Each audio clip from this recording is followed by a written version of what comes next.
Alors, mesdames, messieurs, membres du Conseil de ville, il y a 8 jours, à notre grande stupéfaction, le président de la Russie, Vladimir Poutine, a franchi une étape qu'on n'aurait jamais cru possible. Envahir le pays voisin où demeuraient des frères, des sœurs, des amis de son propre pays, causant beaucoup de pertes de vie et de détresse. Mais Poutine pensait peut-être qu'il pouvait envahir l'Ukraine et que tous les pays du monde s'écraseraient. Au lieu de cela, il a rencontré un mur d'une force incroyable. Il a rencontré le peuple ukrainien. Étant donné que Saint-Jérôme a le statut de ville qui aime les réfugiés, reconnu officiellement comme tel par l'Organisation des Nations Unies, il est de notre devoir de nous positionner comme acteurs de première ligne pour soutenir ceux et celles qui viendraient s'installer sur notre territoire.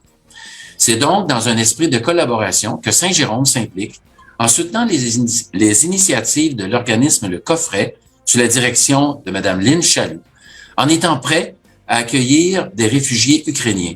La ville de Saint-Jérôme sera un partenaire de première ligne qui verra à faciliter les aménagements et les activités qui seront prévues pour l'accueil des familles ukrainiennes. La ville de Saint-Jérôme suivra donc de très près toutes les opérations de ce que les autorités décrivent comme un couloir humanitaire de la Pologne jusqu'ici. Alors, sur cette petite introduction, je ne parlerai pas longtemps. On a un communiqué de presse qu'on va vous remettre de toute façon. Mais en résumé, nous, comme tout le monde, partout à travers le monde, là, c'est pas juste ici, là, on est tous scandalisés par la situation, ce qui se passe en Ukraine. C'est assez terrible. La situation évolue de jour en jour. Encore ce matin, j'ai écouté aux nouvelles, là, on nous parle de Facebook, Twitter et tout ça ont été circulent plus en Ukraine ni en Russie. On contrôle l'information du côté du président Poutine. Une chose qui est peut-être à noter, c'est qu'il faut pas oublier de ne pas confondre le peuple russe avec le gouvernement russe, parce qu'on a vu que au cours des derniers jours, là, on était rendu, je ne me souviens plus à combien, mais plus de 6000 arrestations là, de Russes qui manifestent en Russie contre le président Poutine, contre le régime du président Poutine. Alors, il faut le faire, hein? Nous, ici, là, on sort des fois faire des manifestations contre le gouvernement. C'est pas très, très risqué, là. Hein? Mais là-bas, là, quand tu manifestes contre le gouvernement russe, mettons que tes chances, c'est de te ramasser en prison, puis pas juste pour une semaine ou deux. Alors, ce sont des gens qui risquent beaucoup pour manifester leur désaccord avec les politiques du gouvernement Poutine, et je pense que ça mérite d'être dit. On fait attention beaucoup à ça au Bloc québécois, on en a parlé souvent, et d'ailleurs, je dirais partout sur la colline, tout parti confondu, tout le monde essaie de distinguer, là, il n'est pas question de développer une espèce de détestation du peuple russe, on en est davantage à une détestation du régime du gouvernement Poutine, et même à l'intérieur du gouvernement, je ne sais pas s'il y en a qui ont vu l'entrevue, le ministre des Affaires extérieures ou quelque chose du genre, là, qui était publiquement rabroué par Poutine parce qu'il n'était pas assez... En tout cas, c'est... Всім добрий вечір. Лідер фракції тут, голова Офісу президента тут, прем'єр-міністр Шмигаль тут, Подоляк тут, президент тут. Всі ми тут, наші військові тут, громадяни суспільства тут, всі ми тут. Захищаємо нашу незалежність, нашу державу. І так буде й далі. Слава нашим захисникам, слава нашим захисницям. Слава Україні! Слава! C'est une histoire de fou. Donc, tout ça pour dire que le contexte évolue de jour en jour. La situation est désolante pour tout le monde. Le peuple russe est désolé. Évidemment, le peuple ukrainien, ça va sans le dire. Ici aussi, il y a des manifestations un peu partout. Et il y a eu des mesures qui ont été prises par les gouvernements en place au Québec pour essayer de supporter le peuple ukrainien. Nous, ce qu'on demande au Bloc québécois, trois choses. D'abord, les Ukrainiens qui sont ici, en territoire québécois et canadien, et qui ont déjà des permis de séjour, on veut que ces permis-là soient extensionnés pour au moins 2 ans. Là. Qu'on leur donne un break, qu'on ne s'embarque pas dans un processus de révision, puis de retourner ces gens-là chez eux. On veut maintenir le statu quo, on veut que tous ceux qui sont ici, en fonction de visas qui ont déjà été octroyés, on étend ces visas-là pour une durée temporaire de disons 2 ans, pour se donner le temps de voir venir. Deuxième mesure, on veut que tous les Ukrainiens qui veulent venir au Québec et au Canada puisse le faire et qu'on lève pour l'instant l'obligation d'obtenir des visas avant de s'en venir ici. Le processus de visa implique des enquêtes de sécurité, toutes sortes de choses qui, évidemment, sont importantes. Là. Je ne veux pas nier l'importance de ces procédures-là, mais là, on est dans un contexte particulier. Là. On est en temps de guerre. De demander à quelqu'un qui est en Ukraine d'aller passer des tests pour les données biométriques ou d'aller chercher une copie de son passeport puis son baptistère, là, on s'entend-tu que ça n'a pas sa place? Là, ces gens-là sont bombardés quotidiennement.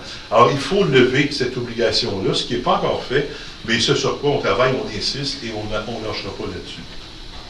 Et la troisième chose qu'on demande, c'est de mettre sur pied des opérations aériennes à grande échelle pour ramener ici les ressortissants ukrainiens qui veulent s'en venir. On l'a déjà fait dans d'autres situations. Il faut le faire. Vraiment, on est rendu là. Je comprends que, j'en discutais tantôt avec Lynn et Olga et avec Alexandre aussi, qu'on ne pourrait pas présentement envoyer un avion à Kiev chercher des gens parce que les bombardements sont là, ça n'aura pas de bon sens. Mais il y a des gens qui ont quitté l'Ukraine, qui sont réfugiés en Pologne ou dans d'autres pays autour. On parlait de Roumanie tantôt. Alors, on peut aller chercher ces gens-là. Je crois qu'on doit le faire. On doit les évacuer, leur permettre de s'en venir le plus rapidement possible. Ça, c'est sur l'ensemble du Québec. C'est ce que nous demandons, nous, au gouvernement fédéral. Ceci dit, à plus proche échelle, dans Rivière-du-Nord, on a déjà des gens qui sont installés ici. Là, Alexandre a sorti les chiffres. Les données datent de 2016, mais on avait au total 200 personnes en 2016, 200 Ukrainiens qui sont installés dans Rivière-du-Nord. On parle de 130 qui sont à Saint-Jérôme. On en a 10 à Sainte-Sophie, 25 à Prévost, 35 à Saint-Hippolyte. Alors, là, ici, ont tous probablement déjà fait affaire ou communiqué d'une façon ou d'une autre avec Lynn au coffret. Alors, on veut évidemment travailler en collaboration avec ces gens-là, essayer de... ils vont sûrement, parmi eux, là, il y en a sûrement plusieurs qui vont souhaiter faire venir ici de la famille qu'ils ont en Ukraine, et on veut faciliter ça, et on veut surtout, moi, ce que je souhaite faire à petite échelle ici, dans Saint-Jérôme, dans Rivière-du-Nord, c'est créer un climat accueillant. On veut que ces gens-là se sentent les bienvenus. On veut être en mesure de les aider. Il y a beaucoup de familles ici, dans Rivière-du-Nord, qui seraient intéressées à collaborer de toutes sortes de façons, en donnant des vêtements, en hébergeant des gens. On parlait tantôt peut-être d'adoption. Il y a toutes sortes de choses qui peuvent être faites. Parce que c'est une guerre, là. Il y a des enfants qui vont se retrouver orphelins là-dedans. Il y a des familles décomposées parce que on exige des hommes, et on peut comprendre, là, je ne critique pas ça, mais les hommes doivent faire un service militaire, doivent rester là pour défendre le pays. On évacue femmes et enfants. Alors, c'est un drame incroyable que ces gens-là vivent. Alors, on veut chercher à faciliter l'arrivée ici, dans Rivière-du-Nord, dans Saint-Jérôme, de ces gens-là. Je ne parlerai pas plus longtemps, sinon peut-être pour donner la parole, je ne sais pas qui veut, les gens de l'association, peut-être en premier. Lynn, tu peux peut-être nous faire un topo, effectivement, général de la situation des réfugiés et des immigrants dans la région, puis après ça, voir avec Olga et Alexandre de nous parler de la nouvelle association qui a été mise sur pied pour pouvoir répondre à vos questions après, si vous en avez. Ben, vous dire qu'on donne tout notre support, c'est certain, à la communauté ukrainienne des Laurentides, plus particulièrement aujourd'hui, là, on parle de ceux qui sont dans le comté de la Rivière-du-Nord, et vous dire qu'on a mis en place un comité d'urgence Ukraine pour voir là, comment on va accompagner les familles qui sont ici et voir comment on peut ouvrir un couloir humanitaire pour faciliter l'arrivée de ces gens-là là, jusqu'ici. Et c'est évident que d'aller chercher les gens, comme Réal le disait, c'est quelque chose qui est vraiment une problématique là, du fait que les vols sont interdits au niveau de l'Ukraine. Alors il faut voir là, comment ceux qui sont encore en Ukraine pourront avoir accès à ce couloir-là. Là. C'est un défi vraiment très important. Alors nous, ce qu'on va offrir, c'est l'accompagnement pour les familles qui voudraient parrainer des membres de leur famille, mais aussi pour ceux qui vont réussir là, à avoir un permis de travail temporaire ou un visa de touriste là, pour rentrer ici, bien, on va les accompagner dans leur intégration. les soutenir. Puis on a déjà beaucoup là, de citoyens de Saint-Jérôme là, qui nous contactent pour nous offrir leur aide, puis de l'aide matérielle, de l'aide financière. Alors, c'est ce qu'on va mettre en place là, pour soutenir les familles ukrainiennes qui vont vouloir venir s'installer ici. Merci. Olga? Moi, je suis adjointe à la direction et la créatrice de l'Association des Ukrainiens de Laurentide. L'association a été créée le 5 février dans le but pour faire face à la catastrophe humanitaire en Ukraine. On s'est réunis pour protéger notre peuple, pour aider au niveau humanitaire, pour créer un comité de l'accueil des Ukrainiens sur le terrain. C'est sûr que si on va recevoir nos amis et nos familles, ils vont rester ici sur le territoire et c'est notre but aussi, parce que c'est les gens qui peuvent travailler, qui sont très travaillants et avec les enfants et on a besoin des enfants sur le territoire et on va créer plusieurs activités culturelles. Donc on va créer un concert pour recevoir les dons, pour aider à nos familles qui vont se déplacer vers Saint-Jérôme et vers les Laurentides. Aussi, on va créer une petite manifestation de solidarité la semaine prochaine pour réunir tous les Québécois qui sont d'accord avec nous pour soutenir notre peuple, pour consolider tous nos efforts. Merci. Alexander, tu veux ajouter quelque chose? On peut expliquer ce qui se passe maintenant présentement en Ukraine pour que ça soit plus élaboré pour tout le monde. Maintenant, en Ukraine, c'est la vraie guerre qui est en place. Il y a beaucoup de villes qui sont bombardées sans arrêt par l'armée russe. Il y a plusieurs personnes qui sont mortes, qui ne peuvent pas sortir des villes. Il y en a des villes qui sont vraiment autour de l'occupation, puis on ne peut pas amener l'aide humanitaire dans les villes. Comme, il y en a plusieurs. Depuis une semaine que la guerre est en place, il y a beaucoup de petits-enfants qui étaient nés en dessous des bâtiments, dans les sous-sols. Il y en a beaucoup d'enfants qui ont vraiment peur, qui essayent de survivre. Donc ici, avec l'organisation, qu'est-ce qu'on veut de faire, c'est accueillir du monde ici pour pouvoir les aider comme des réfugiés temporaires. I'm here to represent the Ukrainians and also to present the truth and to show or give a little bit of support from every part of Canada. I know the Ukrainians very strong. Everywhere they are in the world, they're trying to create some communities. They're trying to create some communities or develop the country or bring something to the society, to the education, to the art. This is really brave, strong, spiritually people and smart and intelligent. And it's not fair what is going on right now in Ukraine, in my country. And I feel a little bit, not a little bit, I feel ashamed that I'm safe here and comfortable, have a job and have friends, have a lot of support from my colleagues, which is I work in Canada Post. Every time they're asking me what is the news, how is everything, how is your parents. It's so incredibly hard for me to tell them what is going on, especially with my parents. But I have no rights to shut from them because I have to tell them what is how is everything, and even if it's too hard for me to talk, but I'm sharing my information, and so I'm really glad. I was surprised that we actually have this opportunity right today and together, and actually to do some actions and something real help and support. I hope. I didn't know we have a community in Laurentide. It's great. It's so you have to translate all the thing. So yes, I feel ashamed. I'm safe and comfortable here. but I'm following the news. I'm trying to send. I'm sending money for shelters, for orphanages, for the army, and I want to do more.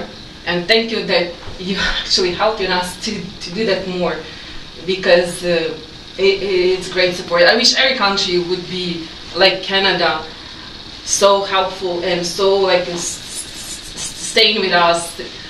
It's exemplary, like really so grateful. C'est nous qui sommes chanceux de vous avoir avec nous. Donc, les sortir du pays est excessivement difficile. Ses parents, on essaie de les convaincre de s'en venir ici, mais comme vous comprenez, ils veulent rester là-bas pour s'occuper de leurs proches. Ils aimeraient ça amener tout le monde ici, mais voyez-vous, c'est amener du monde de 96 ans, 76 ans ici, pas de gaz, fait que les voitures on oublie ça, fait qu'il faut trouver une manière, ils peuvent pas marcher. It's everything for army and all gas stations. Donc, they want to give this to army, to this to needs of army. Mais la bonne nouvelle, c'est que si éventuellement là, on peut faire des recherches pour amener ces gens-là en Pologne, si on est capable de les amener en Pologne, on va savoir qu'au moins s'ils peuvent venir ici au Canada, puis si on pourrait au moins rendre cette portion-là facile, ben, tu sais, qu'on fasse juste le bout de toffe en Ukraine, puis après ça, on s'en vient plus facile ici, là, ça aiderait énormément, et pour eux autres aussi, là, parce que les autres, au départ, ils ne voulaient pas bouger, parce qu'ils disaient, ben là, on va rester pogné 3-4 mois en Pologne dans un camp de réfugiés, ça ne me tente pas à 76 ans, 96 ans, de rester pogné dans un camp de réfugiés, là. Fait que c'est sûr certain que si on est capable de les amener en Pologne, puis dès qu'ils sont en Pologne, de les amener tout de suite ici, nous autres, écoute, ça nous aiderait énormément, là. C'est sûr certain. C'est sûr qu'il y a d'autres aussi de notre côté, il faut se préparer ici, là, les recevoir, donc construire un petit logement pour eux autres, quelque chose là, dans notre nouvelle maison, là. Donc c'est ce qu'on essaie de faire de notre côté, là, un petit peu. Merci. Well, we just like one case, but there is so much cases, and I feel ashamed. Just I care about my parents. I want to help them, but I don't know what be actually so much. Famille. Alors, on va donner une séance d'information publique au Méridien 74 et en même temps, on va inviter la population qui voudrait donner un coup de main. Puis là, on pense à tout ce qu'il va falloir ramasser pour aider ces gens-là là, à s'installer dans des logements. Je pourrais pas vous dire la date parce que nous, il faut qu'on attende d'avoir toutes les informations et qu'on ait confiance dans un circuit qu'on va rendre public. Pour l'instant, il y a des mesures extraordinaires là, qui s'assouplissent pour que les personnes puissent avoir accès à des visas. Mais il reste qu'on ne sait pas encore comment ils vont faire pour sortir d'Ukraine. Comment ils vont faire, même s'ils assouplissent, il faut quand même qu'il y ait une place où ils vont aller les chercher, ces visas-là. Les ambassades sont toutes fermées. Alors il y a comme un dilemme là, à ce niveau-là. Il faut qu'on trouve des solutions. Assouplir, c'est ça. Assouplir le processus. Ce qui est proposé présentement, à mon avis, c'est pas réaliste. Il faut tout simplement oublier cette exigence-là. Quand les gens vont être rendus ici, là, ben, nous, au coffret, là, on va avoir un fonds Ukraine. Et c'est la même chose avec l'association Ukraine aussi. Alors, s'il y a des gens qui veulent faire des coordonnées déjà, y a-t-il un site web, le coffret, sur notre site, on a le coffret.ca. Il y a un endroit pour faire des dons. Et ces dons-là vont être utilisés là, pour soutenir la communauté ukrainienne. Mais il y a aussi, dans les prochaines semaines, là, on voudrait que ce soit fait là, avant la fin du mois de mars, mais d'indiquer, on travaille avec la ville présentement pour avoir un entrepôt pour pouvoir recevoir des dons, des meubles, tout ce que ça prend là, pour... vous comprendrez que les gens qui ont quitté, là, ils n'ont plus rien, donc mais qui arrivent ici, ils vont avoir besoin là, de matériel pour meubler leur logement. Et on devrait s'associer pour le linge et tout ça à une friperie, là, probablement la friperie de... l'Eclipse là, qui vient d'être ouverte. Alors, on va inviter les gens à aller faire des dons de vêtements là, pour être capable de ramasser du stock là, pour redistribuer après là, aux familles. Et je sais que le maire de Saint-Jérôme aussi là, a déjà manifesté son intention de collaborer. Et sauf erreur, je pense que Yuri Chassin, député de l'Assemblée nationale ici à Saint-Jérôme. Donc, j'ai l'impression qu'on va tous tirer dans la même direction, là, le député fédéral, le député provincial, le maire, puis les organismes, puis on va essayer de s'organiser pour mettre en place les ressources nécessaires puis adéquates. Ça va évoluer le plus rapidement possible. Merci.